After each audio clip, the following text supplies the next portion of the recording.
So scribing looks pretty simple. I'm just going to go ahead and scribe one side, and then I'm going to scribe the other.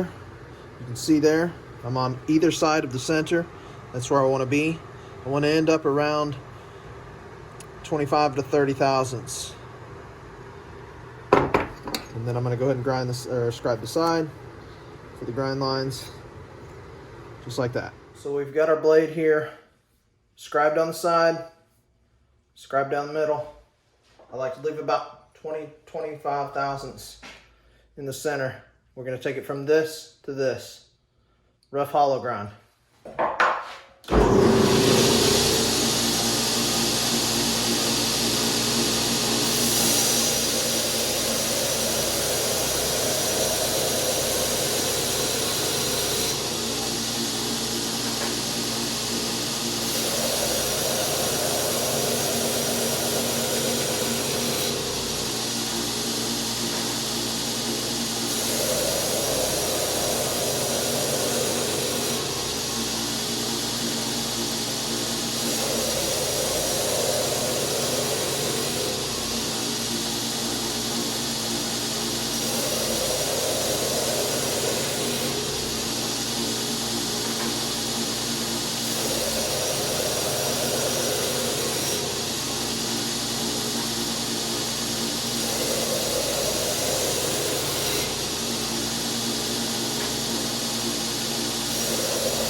One side.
So after our rough initial grind, we're going to go ahead and step the belt grit up to 120. And we're going to lower the speed down.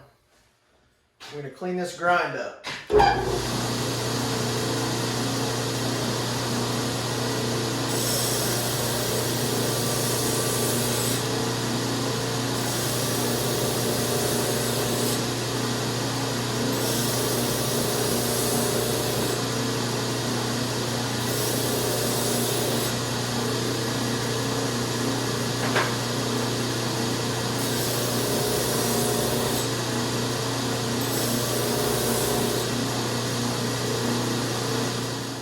Go ahead and check our edge here, and we're sitting right on about 28 thousandths. That's where I want to be. So we're ready to coat this in our anti-scale coating. You can see the blade looks pretty good right now. We still got two more step ups on the grit. So this is ready to get coated with anti-scale coating and be heat treated. So for anti-scale coating, we're just gonna dip, drip,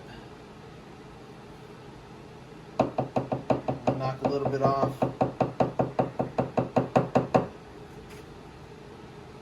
And then I'm just gonna set it there and let it dry. From that point, it's gonna go in the oven and they're gonna get heat treated. So our blade's been in here soaking at about 15-20.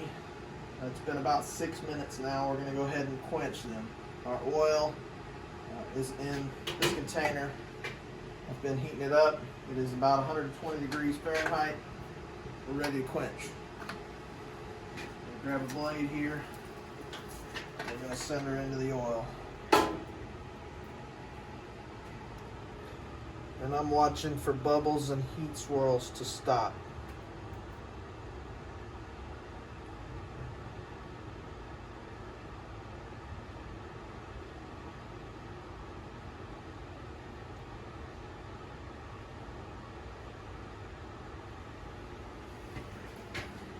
Sure we're straight here. This one is good. Go ahead and grab another.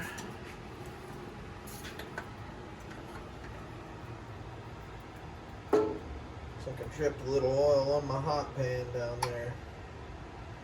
It's smoky now.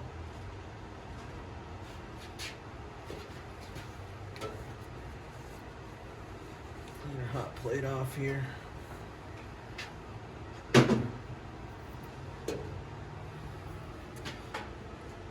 This one is good. You see that anti-scale coating comes right off. One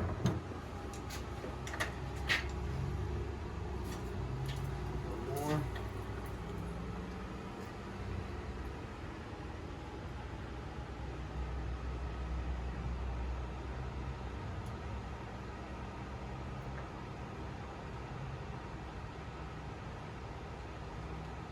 Try to keep it moving.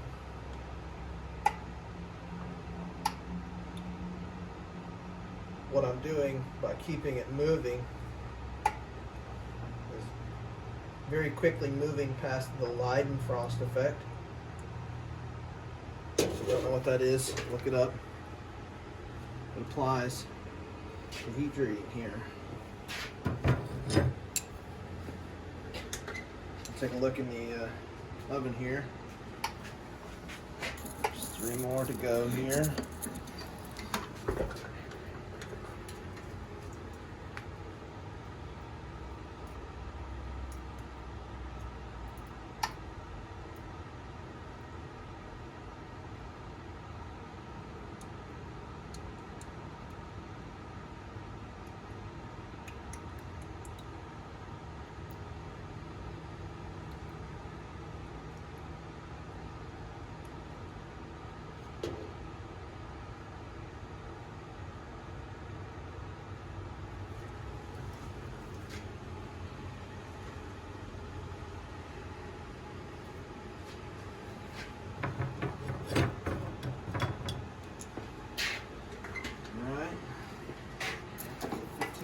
again. Every time we open the kiln, it drops about 25-30 degrees. So the time between quenching and grabbing another blade allows it to warm back up.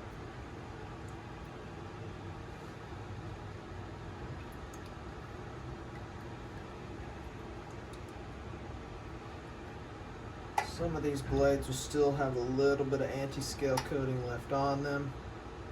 That's alright.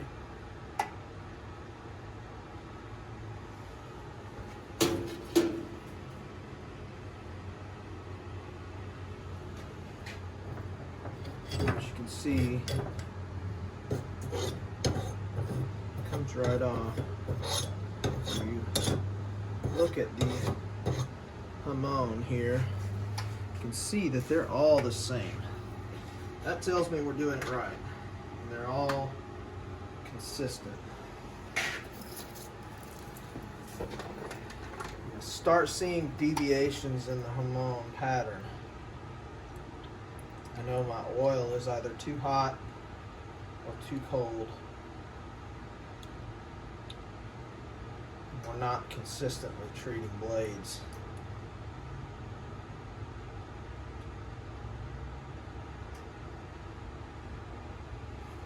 So that was the last one. I'm going to go ahead and turn my kiln off and let it cool off on its own without opening the door.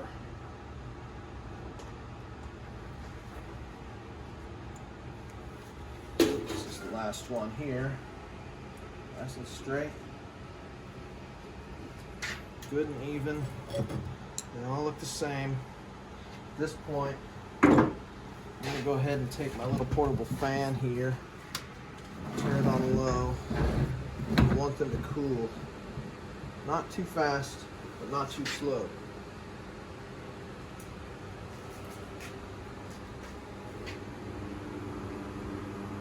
There we go.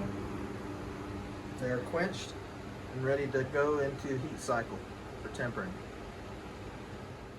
So after being quenched and cooled, the blades are going to immediately go into this oven at 400 degrees for 2 hours and 10 minutes. After that first cycle, they're going to be pulled out, cooled, and they're going to go right back in for another 400, 2 hours and 10 minutes. So 2 cycles of tempering. That's going to bring us around 60 Rockwell hardness. I know I'm going to catch flack for using this kind of oven, but in truth, all ovens are the same as long as you don't open the door. I've tested this oven many times with an external thermometer, a reliable thermometer, and it's never failed me. This is where we're at. At this point, we're going to get cleaned up, get all this old burnt oil off. We're going to move on to finishing this blade and getting it ready for handles.